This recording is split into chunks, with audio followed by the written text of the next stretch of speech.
আমি রান্না করব ইলিশ মাছ। তো লবণ হলুদ মাখিয়ে রেখেছি, বাকিটা রান্না দেখাবো।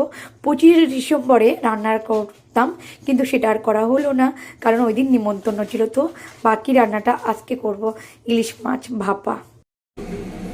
সবচেয়ে সহজে রান্না ইলিশ মাছ ভাপা।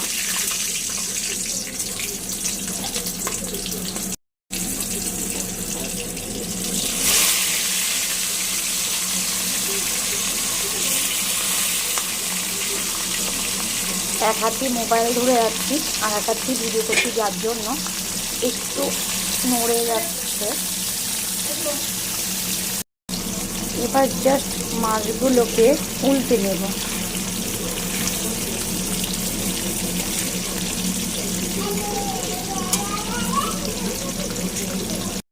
প্রত্যেকটা মাছ আমি একবার করে উল্টে নিয়েছি।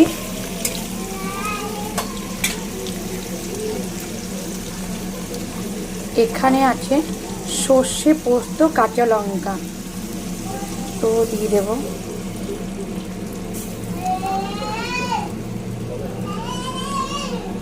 ইলিশ ভাপা কমপ্লিট হয়ে গেছে, একদম কমপ্লিট। এখন নামিয়ে দেব। একটু কাঁচা লঙ্কা, সর্ষের তেল ছড়িয়ে দিয়েছি, ব্যাস কমপ্লিট।